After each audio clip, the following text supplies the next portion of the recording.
Assalamualaikum warahmatullahi wabarakatuh.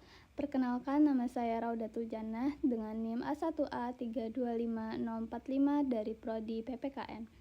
Pada kesempatan kali ini, saya akan menjelaskan materi mengenai lingkungan hidup, energi, dan pemanasan global. Nah, berikut yang pertama, isu lingkungan hidup. Isu lingkungan hidup telah menjadi agenda global penting dalam politik internasional karena dampaknya yang luas dan lintas negara.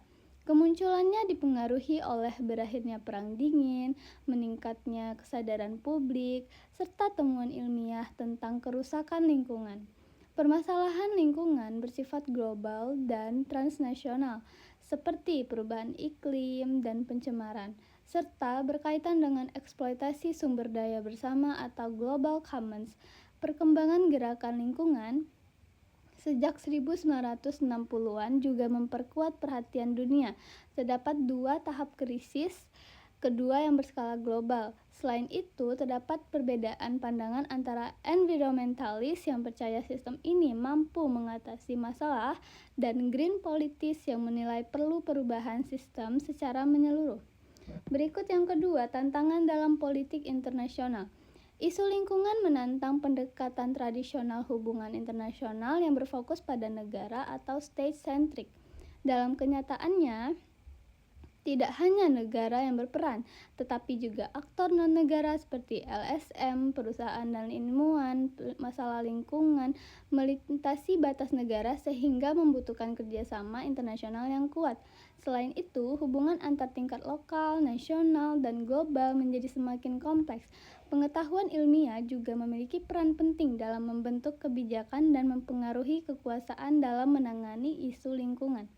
Nah, berikutnya yang ketiga, The Tragedy of the Commons. Konsep tragedy of the commons menjelaskan bahwa sumber daya bersama cenderung dieksploitasi secara berlebihan karena setiap individu bertindak berdasarkan kepentingan pribadi. Meskipun tindakan tersebut rasional bagi individu, tapi dampaknya merugikan secara kolektif dan dapat menyebabkan kerusakan lingkungan. Contohnya adalah penangkapan ikan berlebihan dan pencemaran oleh industri. Dalam situasi ini, biaya kerusakan lingkungan sering ditanggung oleh masyarakat luas, bukan pelaku utama. Berikut yang keempat, mencegah overexploitation of the commons. Untuk mencegah eksploitasi berlebihan, terdapat beberapa pendekatan seperti eksploitasi berpindah yang tidak berkelanjutan, privatisasi sumber daya untuk meningkatkan tanggung jawab, dan pembentukan sistem tata kelola bersama melalui aturan dan kerjasama internasional. Namun, karena tidak adanya pemerintah dunia, penerapan aturan global menjadi sulit. Oleh karena itu, diperlukanlah rezim internasional berupa kesepakatan, norma, dan lembaga yang mengatur penggunaan sumber daya bersama secara kolektif. Yang kelima, isu energi dan lingkungan hidup. Isu energi dan lingkungan hidup menjadi adanya konflik antara kepentingan ekonomi dan kelestarian lingkungan.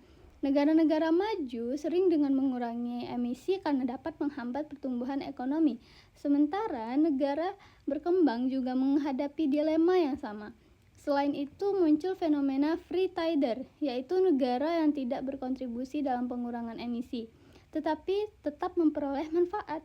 Nah, dampak kerusakan lingkungan seperti perubahan iklim dan bencana alam itu semakin nyata dan lebih banyak dirasakan oleh negara berkembang. Hal ini menjadi isu lingkungan sebagai tantangan besar bagi keberlangsungan hidup manusia di masa depan.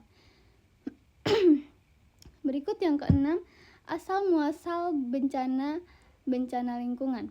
Nah, terutama disebabkan oleh aktivitas manusia sendiri seperti deforestasi, industrialisasi, dan eksploitasi sumber daya alam, sistem kapitalisme, dan pola produksi konsumsi berlebihan mempercepat kerusakan lingkungan. Yang ketujuh, kelangkaan energi.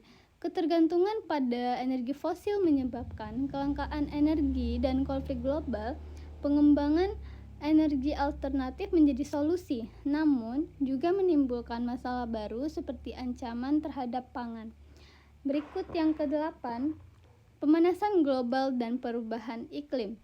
Pemanasan global akibat emisi gas rumah kaca berdampak luas seperti bencana alam, krisis pangan dan air, serta kenaikan permukaan laut yang mengancam kehidupan manusia. Nah, yang kesembilan, upaya mengatasi global warming di tingkat negara. Negara melakukan berbagai upaya seperti penggunaan energi terbarukan, perlindungan hutan, dan perubahan gaya hidup. Namun, dampaknya itu masih berlanjut sehingga muncul alternatif seperti geoengineering meski masih kontroversial. Nah, selanjutnya yang ke-10, respons global terhadap pemanasan global. Upaya global dilakukan berbagai konferensi dan perjanjian internasional seperti Stockholm, Rio, Kyoto, Bali. Namun hasilnya belum optimal karena perbedaan kepentingan antar negara. Meskipun isu ini tetap menjadi perhatian dunia. Nah, itulah sekian penjelasan tentang lingkungan hidup, energi, dan pemanasan global. Mohon maaf jika ada kesalahan. Saya akhiri. Wassalamualaikum warahmatullahi wabarakatuh.